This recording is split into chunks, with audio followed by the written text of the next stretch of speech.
Hey guys, thank you so much for coming out. My name's Jen, and tonight I'm incredibly excited and honored to be introducing Caitlyn and her work. I've gotten the opportunity to know Caitlyn over the past 5 months as a writer, an avid reader, a star baker, a multi-genre artist, office mate, and friend.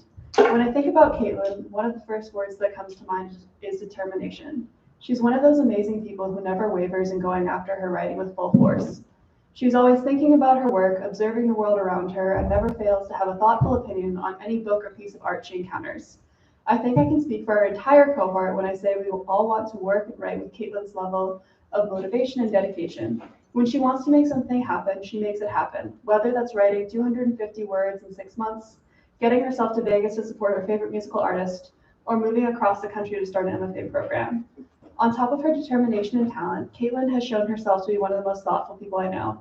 She's always thinking about other people, how they experience the world, and how she can make their lives brighter, which for our cohort has meant eating some delicious baked goods before workshop.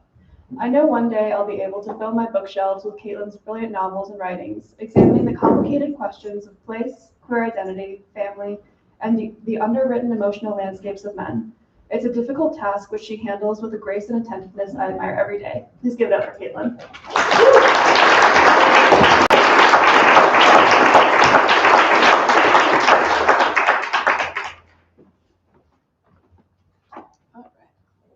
You don't hear me okay from here? In the back row, okay? So you might have noticed the QR codes scattered around the room. If you have a phone, please scan those. I'd really appreciate you following along with that. In the first short story, especially, there's a lot of visual elements that are in the text that's hard for me to communicate just by me reading it. So I'd really appreciate you following along. There's one up here, there's also one around and some in the middle. There's also the actual URL on there. If you have a laptop, if you want to follow along that way.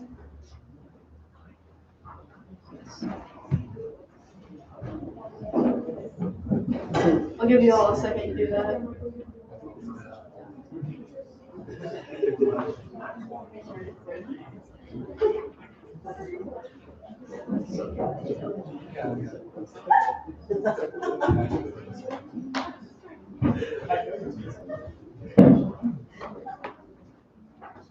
All right, I'll go ahead and get started. So the first short story is magical realism, so you'll notice some elements of that in there.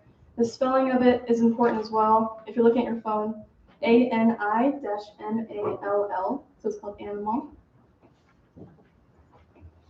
She wanted to go to the Amazon, but her mom wouldn't let her. Instead, the two of them crossed the lobby, rode an escalator up, and took a hard left into Africa. It was hot and muggy there. Lights along the ceilings blasted the heat, and a canister above sprayed a musky scent. Kids, some around 7 or 8, like the girl, and some younger, swarmed the whole area with their exhausted parents barely clinging onto their small hands. The mom and the girl passed a few Anna guides with drooping lizards and colorful birds perched on their arms, but they didn't stop to listen to their program messages. The mom steered the girl towards the predators. Their predators were in small plastic enclosures that were open at the top so people could lean over and pick their favorite. In one enclosure, lion cubs pawed at a woman's hair and chewed a little kid's lost teddy bear. In the next, there were hyenas that yipped and snapped at hands. In another, 2 leopard cubs slept on a fake tree branch. Kids were packed over in the corner of the store dedicated to African wild dog puppies, all of them fighting to lean over the enclosure and let the puppies lick their fingers. The girl's friend has 2 African wild dog puppies, but the girl always thought they looked kind of scary. The mom paused by the cheetah enclosure. No one else was there but a small boy drawing in a notebook. There was only one cub, lying limply in the dust. The black tip of its tail twitched and its eyes were closed. A sign above it said, "Female cheetah, silver." The girl knew by the signs around Africa that silver corresponded to $6,500 and above. "What about a meerkat?" the girl asked, cognizant of her mom's low budget. An enclosure behind them had dozens of the pups chasing each other in and out of pre-dug holes. "It'll tear up the yard." The mom tapped her finger on her lip and looked around the store. "Let's try clearance." The girl followed her through the aisles of enrichment, toys, treats, and grooming tools to an adjacent store where a few dark animals were in large, closed cages. A couple of mongooses peered at the girl and the mom as they passed, switching their tails across the grass in the cage. There were 4 impalas, a dusty rhino, a zebra missing part of one leg, and a shivering brown buffalo calf. The calf only had 1 horn. "I don't like it over here." The girl clutched her mom's arm. They walked close to each other in the narrow space until they reached the final cage. 5 baby giraffes were crammed inside, pacing in rapid circles and bumping their necks against each other. One of them lay in a corner of the cage, narrow legs folded under him. As the mom and the girl approached, his leaf-shaped ears perked at them, and he blinked his long black lashes. One of the animal employees walked up to them in a corporate-rented green polo and plastic safari hat. His name tag had the number 27336-92 in boldface above his name, Dale, in tiny font. Dale smiled a smile corporate had taught him to smile and said, "I see you folks are interested in the drafts. We've got a big sale going right now." He pointed to a corporate sign above a cage that said, "Buy one, get one 25% off. It's a great deal." "One will be just fine." The mom tapped the girl's shoulder. "What do you think, honey?" The girl walked up to the cage and squatted next to the giraffe lying down. He looked away from her and blinked black eyes the size of her fist. "I want him," she said. Dale checked them out at the corporate cashier, and despite his advice, the mom got the bronze care kit so she could afford a GPS collar too. Batteries not included. The care kit came with a month's worth of food, grooming tools, a book of giraffe facts, giraffe stickers and keychains, and emergency sedatives in case he got too out of control. His final price was $3,650. Dale, along with a coworker, carefully strapped the giraffe's cage in the back of the mom's truck, part of corporate's new customer service initiative. As the girl waited, she watched the protesters, a group of men and women in raggedy white coats who shouted at everyone who entered or exited the animal. The girl couldn't read their signs from here. She had heard in the news that there were protesters placed at every animal in all 50 states. According to the news, one group had even set fire to a construction site in Colorado. The entire Appalachian Department had been lost with one match. With a thud, Dale and his coworker jumped down from the truck and each shook the mom's hand. She gave them a few dollars in tips and waved them off. They pocketed the tips before anyone from corporate would see them, and the girl climbed into the back seat, and the mom got in front. Their house was a short drive away, and it was a nice sunny day in June, the perfect time to go outside. Along the sidewalks, there were dozens of kids walking their animal purchases. One little girl had her panda bear cub in a pink stroller. Another had a lynx on a leash. A teenage boy tugged on a stick with an elephant calf. There was an orange lemur on the boy's shoulder as he walked a big white lemur. The little girl knew she would have to try to walk her giraffe tomorrow. "What are you going to name him?" The mom glanced at her through the rearview mirror. The girl chewed her lip and thought of the giraffe's dark eyes and the dark horse fur on his neck. "Julian," she said. "It seems sophisticated, dark." She knew a kid named Julian once. His family used to buy bobcat kittens every year until Julian's brother lost his left hand to one of them. Then they started getting fish instead. Fish you could keep forever. The next morning, the girl lay on her stomach in the grass, flipping through the care kit giraffe book. Julian was still in his cage, standing with his stocky bottom pressed against the wire, even though the door was open. He had never seen grass before, and he wasn't quite sure what to make of the green prickly stuff. The girl paused on page 12 and held it in place with a finger. It had a picture of a giraffe's body with text boxes attached to arrows that pointed to different features, one of which pointed at the head. Giraffes do not have horns as most people think. Both the females and males have ossicones. Ossicones are made of cartilage like a human ear and are covered in skin. Giraffes are born with the ossicones flat against their head. The girl peered at Julian and observed that his ossicones were upright and had a tuft of black hair on top. His lips were thick and pouting, and his warm brown spots were numberless until they faded to white on his spindly legs. His tail was mostly white with a handful of black hair at its tip, almost like a paintbrush. The girl left the book in the grass and slowly walked towards Julian, making shushing noises as she approached. The giraffe, in turn, recognized the shushing noise as the noises the mongooses made with their tails, or the shushing of his companions' necks as they brushed each other when they paced. The giraffe did not like the sound. He clattered out of the cage on the unfamiliar green prickles and galloped around the yard until the shushing noise ceased. The pages of the care kit fluttered. The girl, of course, remembered a phrase she had passed over in the care kit: "Let your giraffe calf explore their surroundings." The giraffe didn't understand his new surroundings, nor did he care to explore them. He wanted to know where the other 4 giraffes were and who his offspring was. The girl stayed a reasonable distance away, watching Julian's head swing around, like one of those big movie cameras. Then the girl walked towards him. The giraffe had seen what the humans had done to the buffalo, and did not stay close enough for the offspring to touch his flank. He galloped to the other side of the yard and moved every time she got close until she gave up. With a sigh, the girl picked up her care kit book and returned to the house to see about dinner. They continued in this way for several months. The girl in the grass, looking longingly after the giraffe as he ate his food, drank his water, or just stood there, not looking at her. The giraffe stood in the grass, waiting and listening for his companions. He had started to forget the feeling of another giraffe's face against his. The girl had begun to think she would never touch Julian. The mom wouldn't let the girl get another animal or return Julian. She told the girl to keep trying. The girl waited and tried everything in the book and online, but he never let her get close. The mom tried to see the positive. Julian was never aggressive towards the girl. The girl had only heard him make a noise once, when she was lying awake in bed after a vicious nightmare. There was a sort of low hum outside. When the girl peeked through her curtains, she saw Julian with his head over the fence humming. Every few minutes he would stop, prick his ears, and then start again. For hours he went on. There was nothing in the book about that. When the giraffe turned 1, as corporate records estimated, he was 11 feet tall. The girl still had never touched him, and she wouldn't have another opportunity. Today was his last day with them. That morning she gave him a massive pile of freshest leaves and twigs the mom could afford, and put one of the giraffe stickers on her shirt. The mom fed him a light sedative and helped the girl throw a rope around his neck, and they led him down the road to the animal. He had long since grown too large for his cage. The giraffe followed the human and her offspring languidly, vaguely hoping they would take him to his companions. They took the giraffe around the back of the animal to the returns and exchanges department, where there were 2 lines, one for sedated predators that needed to be loaded right away, and one for prey that came willingly. The line was unusually short for Saturday morning, and the mom and girl walked right up to an animal employee. The employee there was named Dale. His badge number was 63372-29. He was not the same Dale as before. This Dale wore corporate rented black coveralls. He lifted a corporate clipboard and smiled a smile corporate told him to smile. Welcome to Returns and Exchanges, ladies. How can I help you today? The girl cried silently. The mom stepped forward, but the giraffe stayed where he was, looking at the offspring. We are here to return our giraffe. He is of age. Dale noted the mom's information on his corporate clipboard with the corporate pen. Any illnesses, behavior problems, or incidents? No. Dale clicked his corporate pen. Great, an associate would be with you shortly. The girl and the mom walked past Dale and sat in the waiting area. There was a boy with his father on a bench across from them. The boy had buried his face in the fur of a confused-looking pine marten, while the father was staring at his phone. The giraffe looked around and didn't see his companions. The sight of a lion in a cage a couple hundred feet away instinctually made his shoulders twitch and his legs shift. The lion did not move. The giraffe cautiously bent his head to look at the offspring instead. She was shaking and crying. He lowered his head to the offspring's shoulder and nuzzled her salty cheek with his long black and purple tongue, something his companions used to do to him when he was anxious or afraid. She jumped and looked at him, but his head was already 7 feet above hers. He blinked his long black lashes and looked away as he swung his jaw, the sharp taste of her tears exotic to him.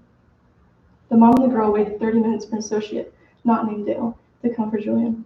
The animal employee gave the girl a lollipop in the shape of a giraffe she later threw away and took the rope from the mom. He led the giraffe away, and Julian's long legs looked through nothing on empty asphalt. The girl tried to believe her mom when she said that Julian was going to a good place.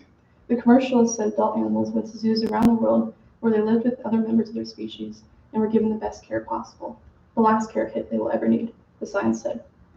The protesters said they were loaded into semi-trucks, taken to warehouses around the country, and slaughtered. The girl really wished Julian could go to Africa. She had once seen an old picture of wild giraffes in a textbook from the 2020s. They were grouped around a thicket of acacia trees, their bodies a few feet from each other, tongues reaching into the leaves, and eyes black and bright. No one could touch them there.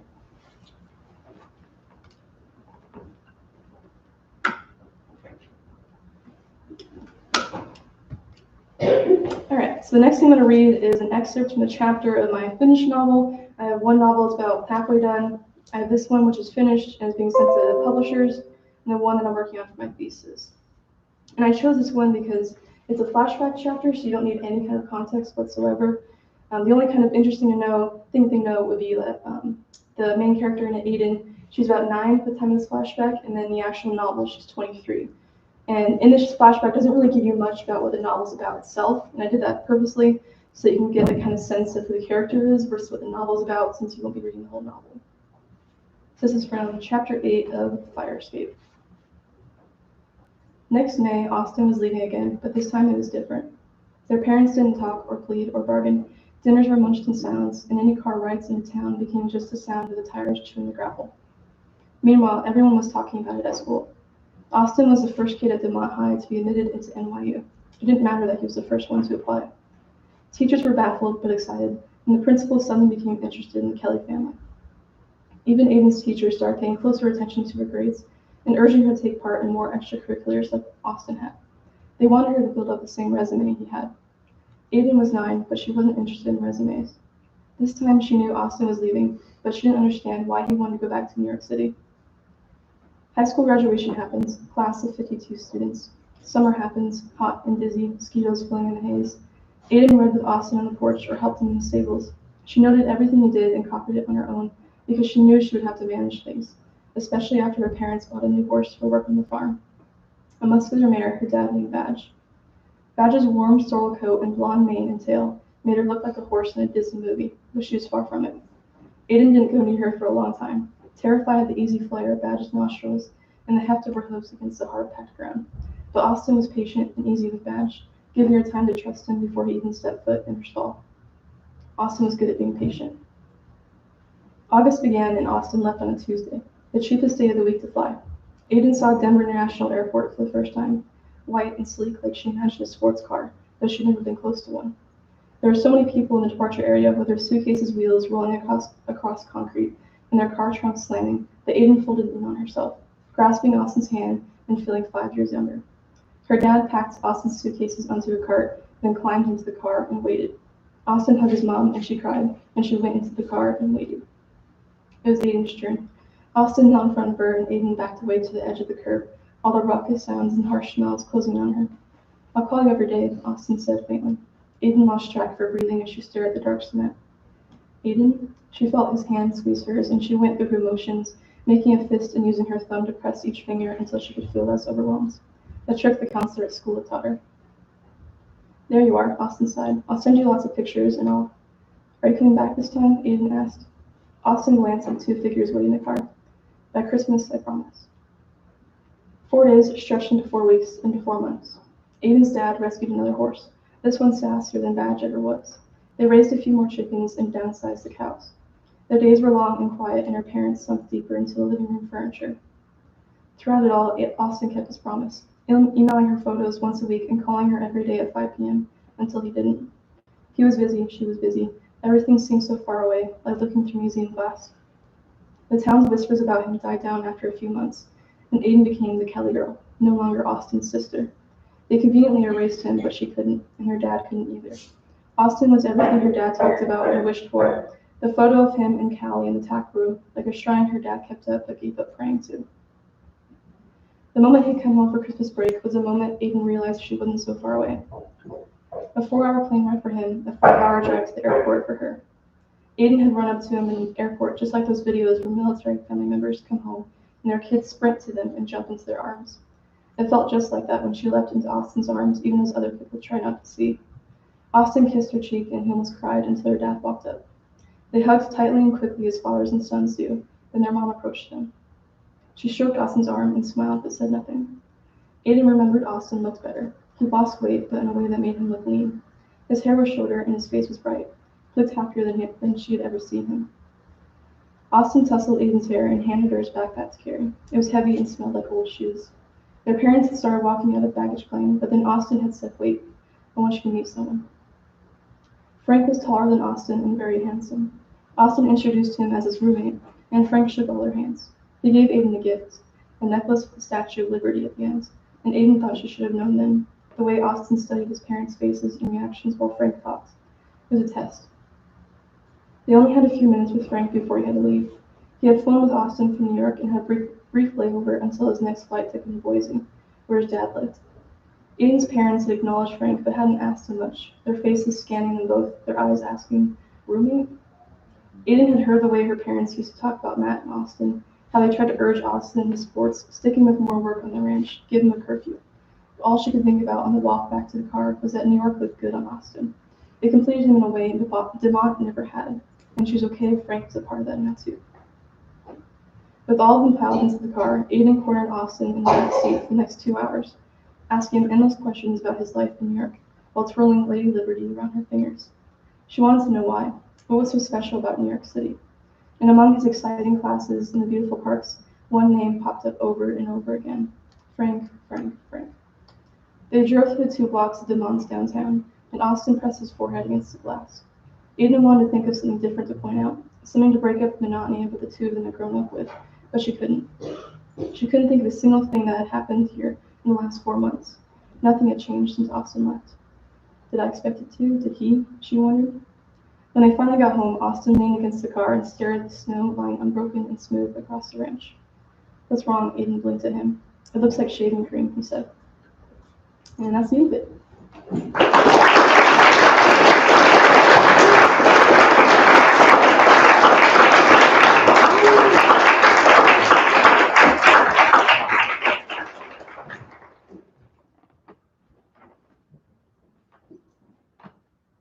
Good evening, everybody.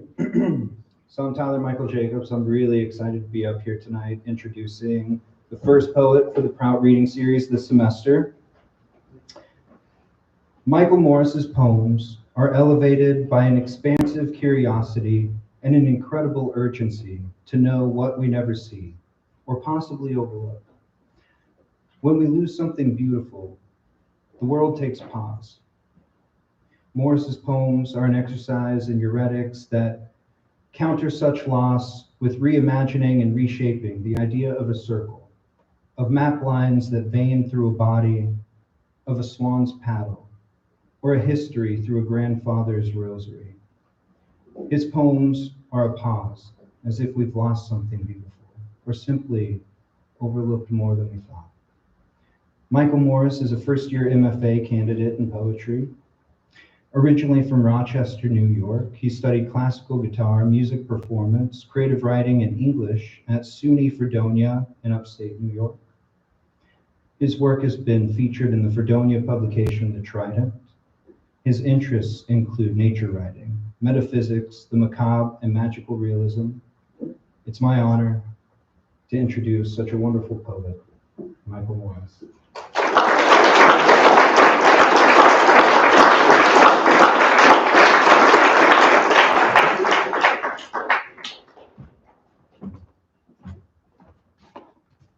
Thank you for that. Very humbling. I appreciate that. Just maybe one more round of applause for Caitlyn's reading. Okay.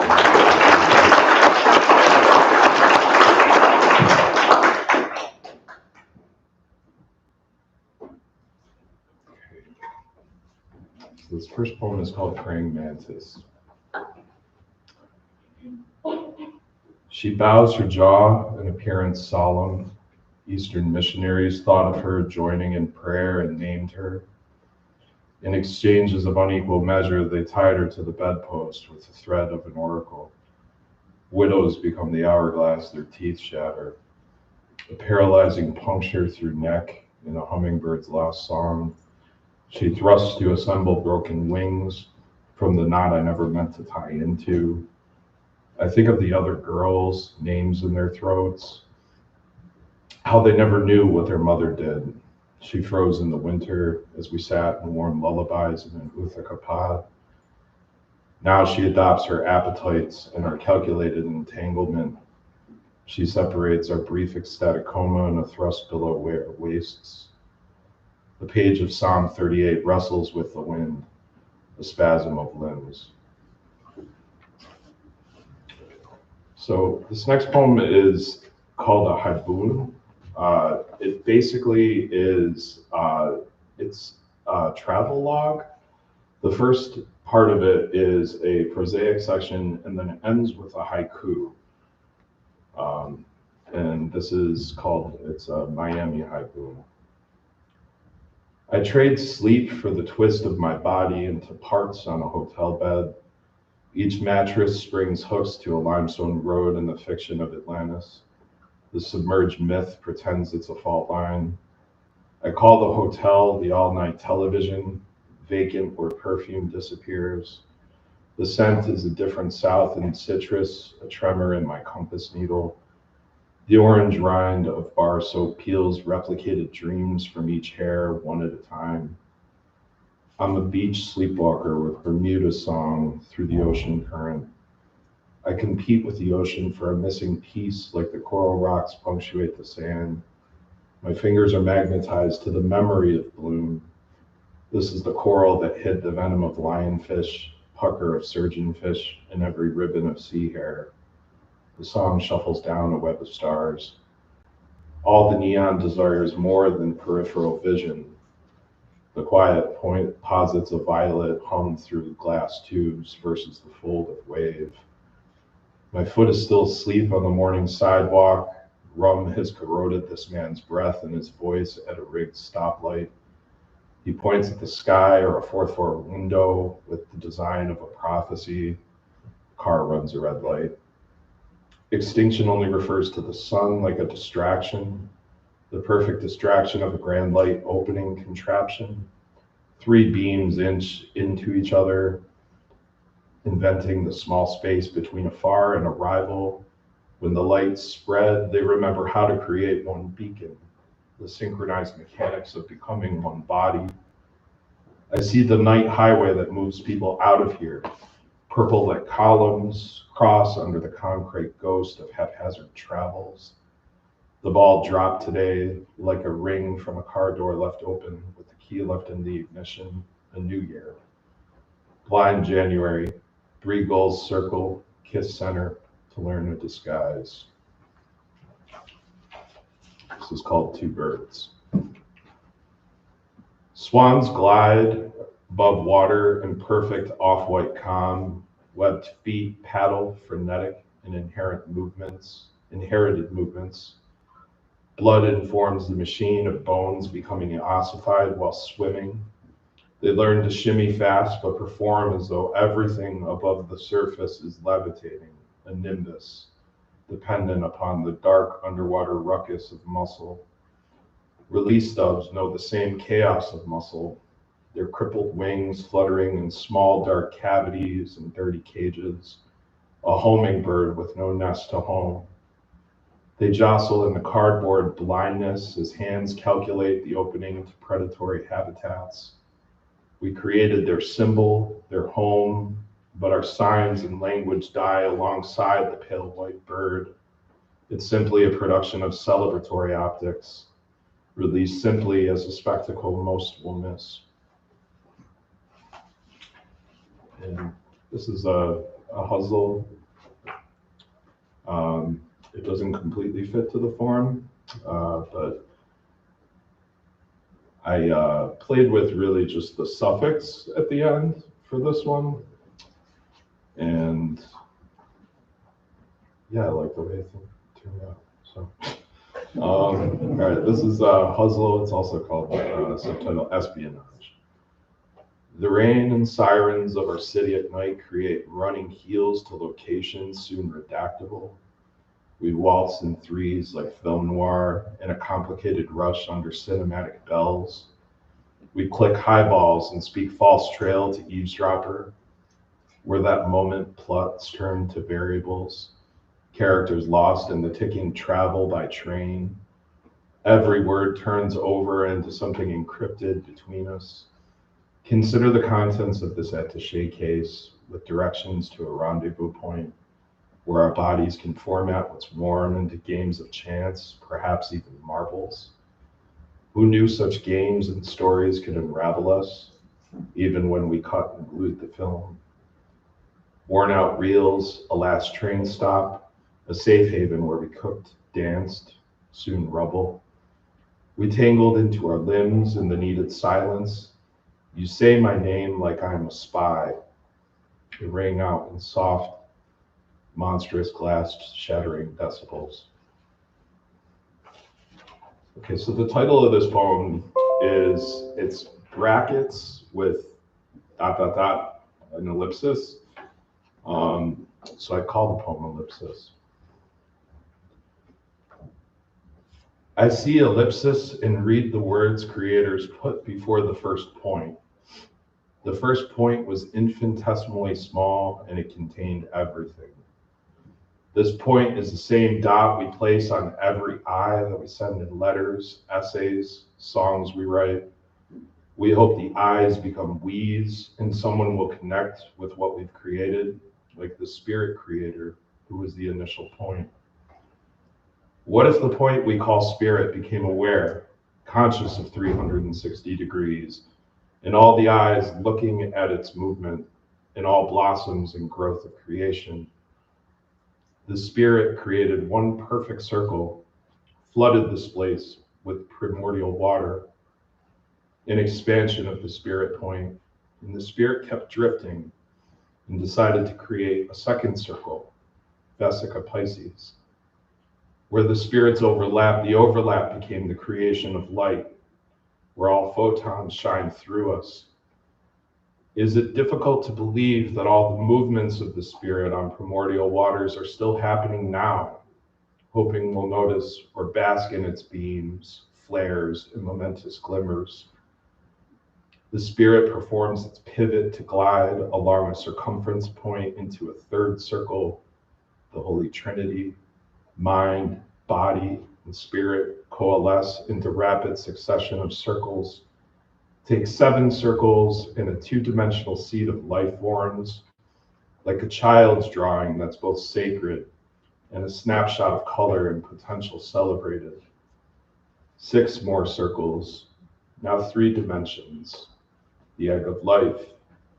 Bodies grow from cells in this shape, become entangled in dance. Bodies assume consciousness, learn how to attach. Maybe we move in with who we love. Maybe we have some kids. 19 circles in this meanwhile, and overlaps form the flower of life, and extended the fruit of life.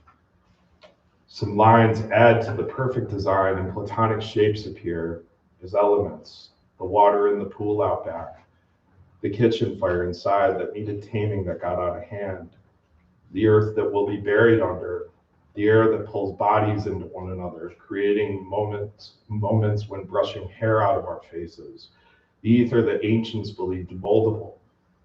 These shapes adhere to the smallest elements, the anatomical molecules, their form and crystalline shape. The structure of love, loss, and hurt exists somewhere here, too big or too small for microscopes or telescopes, beyond measure. The spirit knows these metrics with its eternal point, and that point is still on the move. ... Okay, so this poem is somewhat of it's called a Carmina Figurata. It looks like kind of hexagonal spaces associated with like a beehive. And it'll make more sense once I read it. But this is called Injections. People come from afar to the all but dormant hive that dangles from a curving bridge. They slide confessional letters into the hexagonal bee body spaces, receipts, cocktail napkins, used bank envelopes covered in 3 languages, sigils, some stick figures, and haphazard equations. These secrets pressed to wax and honey. Why a sweet spot unless a risk of sting? These acts deprive the hive, leave it vacant. Was it the words bees intuit? The stories of hit and runs, love that doesn't love back, the monstrosity of truth in the hidden rupture of conscience rolled in small shoots. A hive that's now a flower, each new petal a thin paper transfer of pain, regret, soluble release in a new home. I think of the hands that reach up, the ability to disengage like nectar, a bitter mimicry or mockery of what true sweetness could be. So this next poem is an ekphrastic poem based on a painting by Remedios Varo. Sorry, I mispronounced that. She's a fantastic surrealist painter, and the painting this is based off of is called The Creation of the Birds. So the poem is of the same name. Creation of the Birds. The alchemy is quite simple in divided starlight. The owl-headed man lets the guitar strings of his heart inform his brushstrokes of the upper tail coverts of a pied wagtail. The night filters into glass pipets and funnel drips. The night filters into green pods that decipher primary colors and divide them onto a palette. The barefoot owl man holds his triangular prism at a perfect angle to catch the light of Venus. His device splits the light into 3 segments to animate the wings of the wagtail. A red cardinal is eager to depart from this room of his birth. The guitar plays lilting chords, harnessing the cardinal's tail. The sparrow feeds on the seeds that move like a fountain bewitched by song and curving to hypnotize some birds to stay for some time further. The owl-headed man denies attachment, with denial unsure. Okay, so this next poem is based on the parable of the elephant. And in the parable of the elephant, basically, it consists of four blind men who they touch different portions of the elephant. And one blind man, he touches the ears of the elephant and says that that's the essence of the elephant. Another blind man touches the tusk. He says that that's the essence of the elephant. And then they argue about it to the point where it becomes an all-out battle. And that's basically the inspiration for this. A little different, but so this is called Love's End as the Parable of the Elephant. I wrote to you of tusks, but never the rumpled cracks of gray skin that protected my calm beast. You wrote to me about tails, just tails, as if nobody would ever attach to them. I replied with a leathery parchment of ears, but never showed you the full face, its tears and curling trunk that clean the body. You gave me legs, but not the heartbeat, spine, or silhouette to entangle with. Everything we wrote was a shadow of love as a fully realized creature. No animal moved by being so myopically described. The way we fight is like four blind men trying to depict an animal with clumsy, blunt words, but we nursed our bruised love as we witnessed a departure. An animal with feathery plumes and patterns of sevens gliding into heavens. We let go of the trivial, our mess, as the elephant flutters behind a cumulus puff. We were always obscured by our own clouds. Like love, the creature always flew over our heads. We kept the wings of the elephant a secret, the way the gods did. I have some extra time, so I think I'm gonna. This poem is called Fade. Few stones can digest the neon pink like kunzite, never a hard stone, such that could crumble on tiny impacts. A violet present only when turned pleochroism. Too close to the light, over time, colors degrade to a pale, characterless yellow, like a crystalline jaundice. Such a stone was only meant to be a homebody, with a careful collapse written by God into triagonal script. Dusk is the canvas for the Nagas to twist their half-serpent bodies into the moonlight. They knew the scent of the quadruple flower and the rhythm of its bloom, a celebration of femininity, royalty, and pricelessness. Only tropics cultivate the massive tuber, the cacti shaft. At night, the full moon magnetizes to the red arms of the bulb that splits open the sharp lace of petal, the camera shutter effect of evanescent openings for a galaxy of filaments. Like night's creatures, they bend and break by morning, but they don't leave without the sweet smell of almost vanilla, a scent too sweet for dawn. Being far north in Vermont, the sky makes no guarantees of auroras, but houses keep their lights low to see stars like being in a celestial jar with holes poked through the top. We're lucky it's late in the year, as the possibility of seeing the ribbons grows.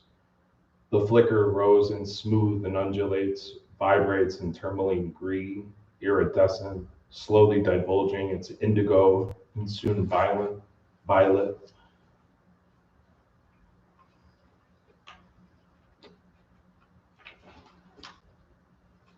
Lost my space.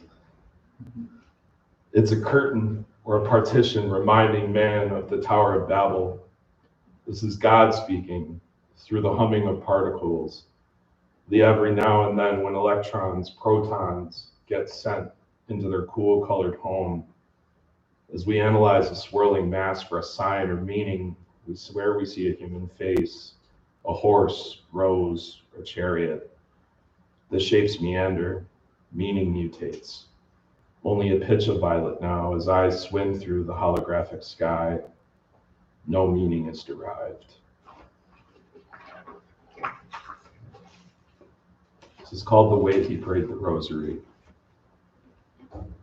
Erosion is the face of anyone like Christ on the silver medal with his worn expression.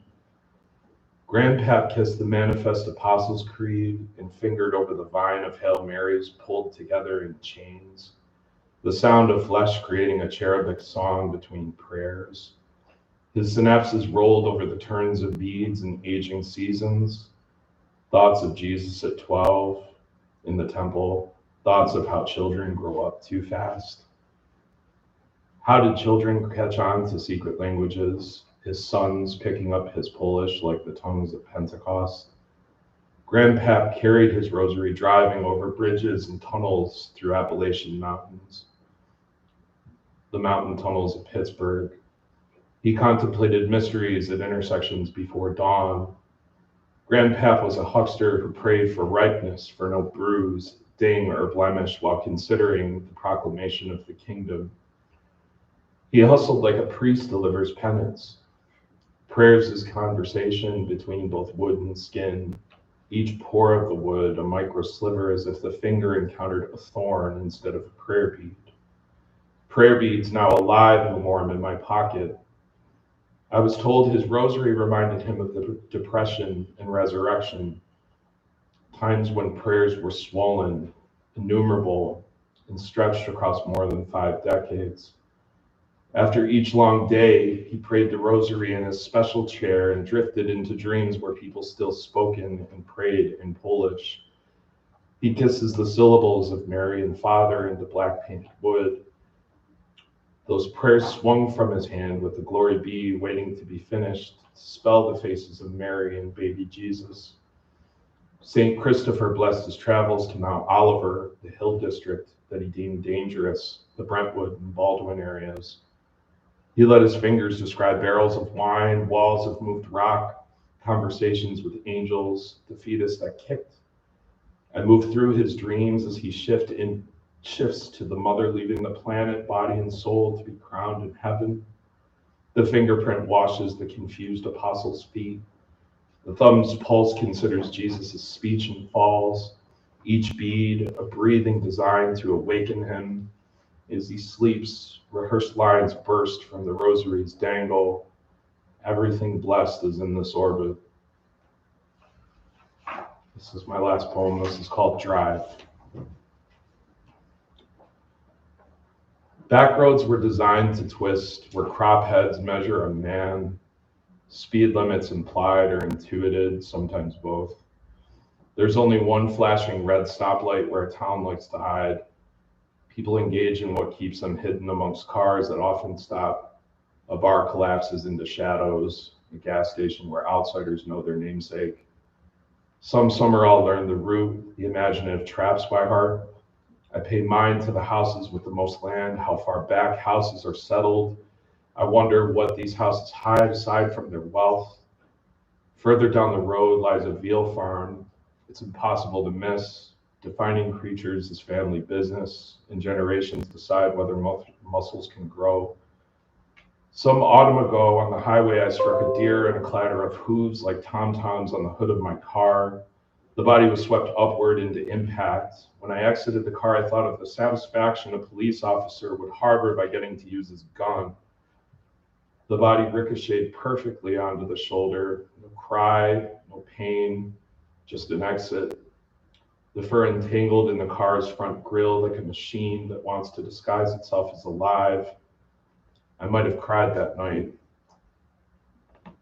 Some people like today, my passenger, some summer like today, my passenger is catching a nod off a dope that was too good, and I'm speaking his name every 5 minutes and bumping his arm like a contact sport, asking without asking if he was alive, wondering if he wanted to be, oblivious to the love that exists in the form of elbows that grapple, surprise, or startle. This can't be summer, as it doesn't read like summer. It's only fair weather warmth as another creature decides its season. A vague celebration, ingesting what makes us less capable, awakening as a breach or toying with us in a broken sleep. Some acts erase us as an animal's lack of choice. Somewhere along the way, I became complicit, hanging on words, lectures, bargaining, describing what would happen if I lost another person I loved. The words fall apart as soon as they reach the air, but I have to say we all have a moment to contest our roads and the route if they fall into tangles. I refuse to erase or untangle these roads, chaotic, the sharp turn that becomes shortcut or scenic as our cities blossom on the page. We are the small, and we tackle the drive.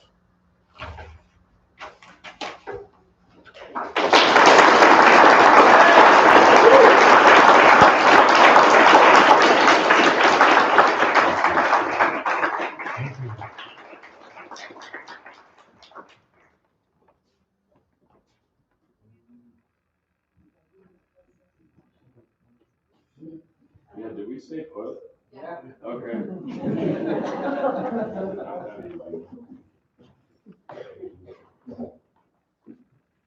So we're having a Q&A, an opportunity to ask either Michael or Caitlyn questions about their work or anything that you're curious about in their writing process. How should we do this with one mic? Have people come up? No, I think they just have to speak. Yeah, their just, mind. and if they're soft, repeat the question in the mic.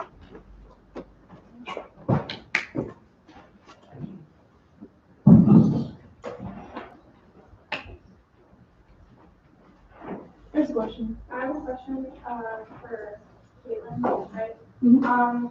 For the second part from the chapter in your novel, when you have romance and mythology, when you wrote that, did you immediately think, oh my god, they were roommates? Yes. This is a funny question, I got a story, guys, it's okay now. I embarrassed myself for you, go ahead.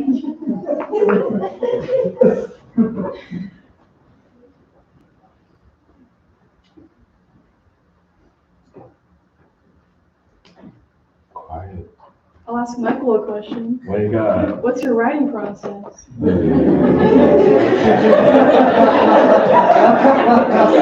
Wow. I've just moved back to writing on paper, actually, which is cool. I used to use my phone or type things out, and there's like kind of something in that creates this like finality to it. And writing things out on paper gives you a lot of, or like it gives you a great deal of leeway to fix things. So I really highly recommend writing things out and kind of treating writing as kind of this perpetual draft. Even what I've written, I think that I've read today is still kind of in a draft phase until it's published. Like, I mean, it's fixable. It's still in that phase. So, what about you? All right. So for me, I kind of have two parts to my writing process. I didn't start this until like 3 years ago. But I journal and then I write. So I'll journal and just think about like, what is this chapter about? What's important about this chapter? Who are the characters in this chapter? What are they trying to do in this chapter? Once I'm tired of journaling, then I go to the Word document. I don't write things by hand. I wish I would do more of that.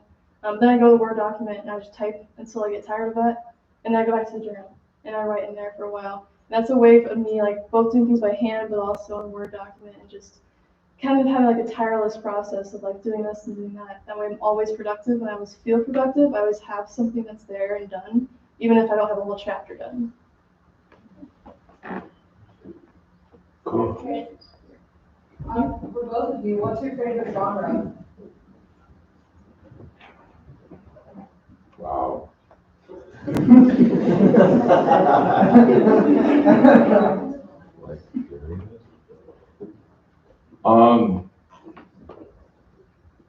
That's hard.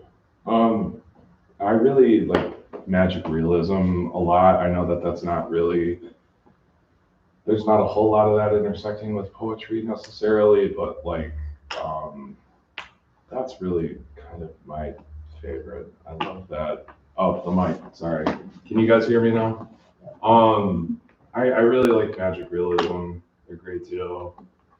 I just think it's fun. There's a lot of experimentation in it. I don't know how much I incorporate that into my own writing, but that's what I really love to read.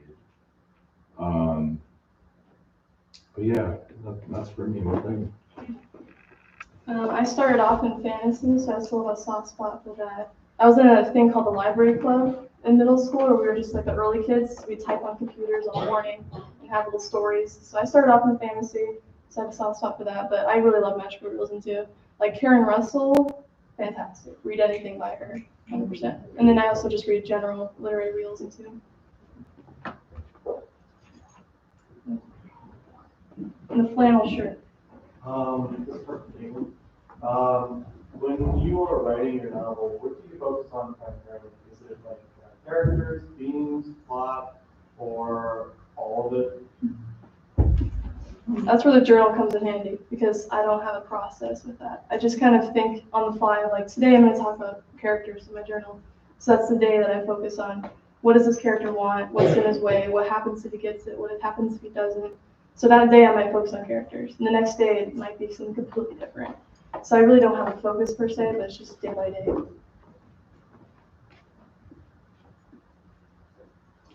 What is next? Right ahead. Yep, you. Both of you seem to have like visual components to your pieces a little bit. I wanted to know like if that's something you guys strive for in your work, or if it just kind of came across you like for these pieces, and like kind of what it means for you guys to add like these visual elements to your writing, and like how that kind of like elevates like kind of the meaning or significance of the work. I'm a very visual person, so whenever I come to a reading, if I don't like look at it, I'm pretty much lost. Like same with play. That's why I made the QR codes. It's not only accessibility for all of you, but also I know that when I'm in a reading, it's all over my head. So I'm so visual. So for me, like visual writing is a way of like including my own struggles kind of in my writing, I guess, if that makes sense. But also a way of like just visualizing certain parts of the text for the reader as well. It's also just more fun. Yeah, I got to agree. Those QR codes are quads. By the way, I really like that. I like being able to see what I'm reading, but yeah, being able to create a picture for people to come away with, I think is crucial to whatever you're writing, whether it be fiction, nonfiction, poetry. Just imagery is just it's crucial. Something tangible, something that people can kind of come away with. I think that's really, really critical in the writing process. So yeah. Pink Cat in the back. My question for Caitlyn, is your animal story, like, what was the idea behind it? Because I can see there being like perhaps an animal break,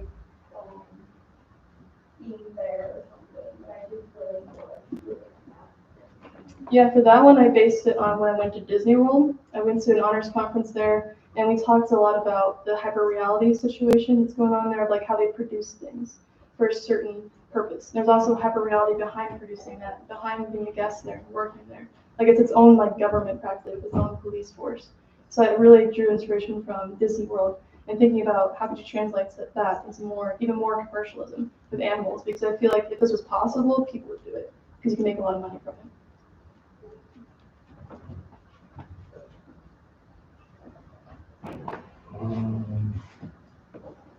Okay, let me go 1, 2, 3 here. So, yeah, you first. So I was wondering, as we go over, like how much you tend to write in it, either words or you try to give it a certain stanza, and modes, things like that. It's like a really, really good question.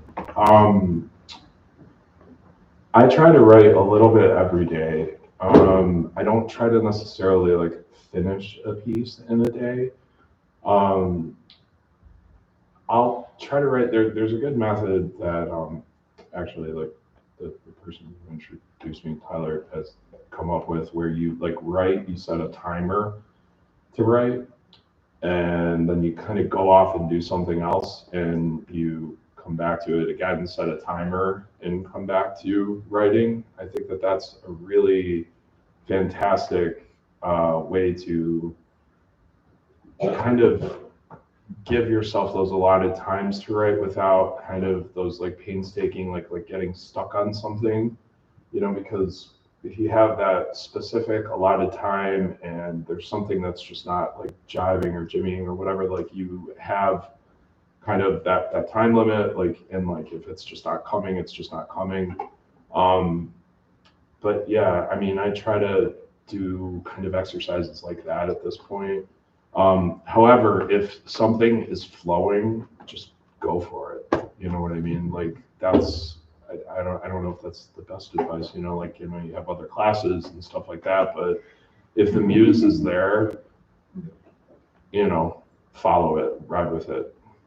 Absolutely. So. For me, the timer thing has never worked. I just cannot hold myself accountable. So for me, like I have overarching goals. Like Jen mentioned, my goal this year is to get 250 pages written by July. And I was able to do that last year somehow. For that novel I finished it in 6 months.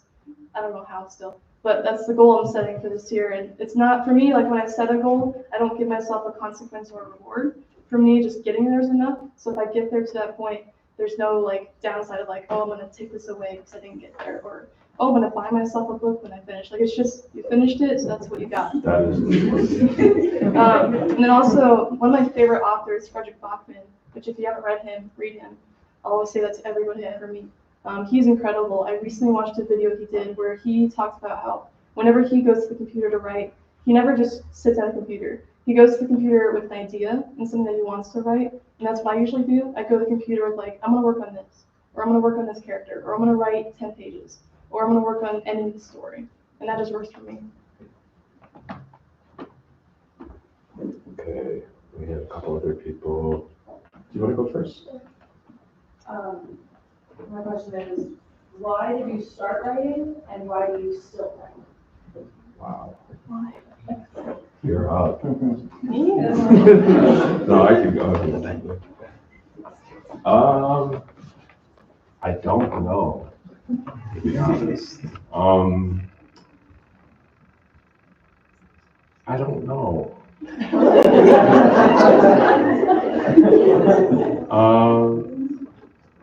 At this point, I love the craft. At this point, it's all about the craft. It's really, really challenging, and I'm just really immersed in that. And you get to a point where you just kind of, you fall in love with trying to make something that, you hope people will love as much as you do, and when you get to that point, I mean, you're pretty much in it to win it. You know what I mean? Like you're just in it, and at this point it's just kind of like second nature. Like I'm just doing it. Like I'm not really thinking about it. But why I started to write it, I think I started writing, because I liked songwriters and I liked songs and stuff like that, and musicians and stuff like that. And I started by writing songs, and they were really bad when I was a little kid. You know what I mean? But that was really what got me into writing, I think, was like songwriting and looking up to like, kind of like alternative rock musicians in the 1990s and stuff like that, and trying to kind of replicate that. And like poetry came later. But yeah, that's what got me started writing. Why I do it now, I don't know. I've got to be a masochist or something. It's hard. But, what do you think? So for me, I started writing about middle school. For me, it was because I was a very shy kid and I had a bit of like a speech impediment, still kind of do. So for me, it's a way of like, I can say whatever I can in my writing. I can have people say whatever they want, and there's nothing like stopping them from doing that. I can just do whatever I want. So it's a way of me being able to, I guess, talk. And that's kind of why I keep writing, is also because of that, but also just to have other people around me, have other stories around me, get other stories out there. I'm not really like the kind of autobiographical writer, but I put parts of myself in everything I write. That way I can just feel something for every character and feel something for every story.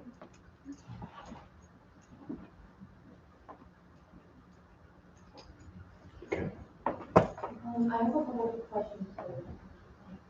If that's okay, sorry. Yeah. But, okay, first off, when you are in that renewal process, what questions do you actually get yourself kind of working on something? Because I'm also in the writing story, and sometimes I'll just leave it because I have no idea what to do. And kind of my follow-up question is what genre do you usually write? I usually do fiction. Can you repeat that question? Okay, so my journaling process, how do I get started, and then what genre do I usually start in? Please, right. So genre is usually it's usually fiction. That's what I typically write in. I actually started off in fantasy, like I mentioned earlier, but then I did poetry for 4 years. Do not call myself a poet at all. It was bad. But I did poetry for 4 years, which I think was actually good for me because it taught me like that lyricism and taught me like what the power of words are. So I would like to eventually go back to poetry, but for now it's fiction. And then journaling process, I don't usually, sometimes I'll actually write like a to-do list, and that really helps me, of just like if I'm sitting around and I'm like, what is Paul's favorite type of food? What is, do they still practice religion? Do they care about this? Do they go here at this time? Just simple to-do questions for myself, or maybe it's like a major plot hole that I need to figure out. And I'll have a to-do list. For me, that helps because I can cross things off, and that's really useful for me, but I don't usually go with a question unless I have a to-do list. I just kind of just write and just keep writing. Sometimes I'll just journal about my day, and then eventually I'll get into it.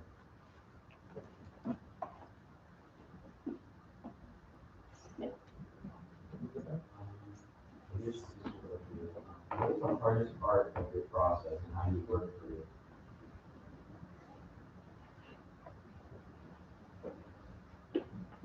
I think. For me, the hardest part is that I can't stay on a laptop for too long because my eyes, just like with blue light and all that, it'll give me a headache. So for me, it's like pacing myself. Whenever I go on a laptop, I have to have a purpose and I have to get things done. Otherwise, I'll just end up getting a headache and it's completely wasted. So that's kind of my biggest challenge, just time management and getting things done.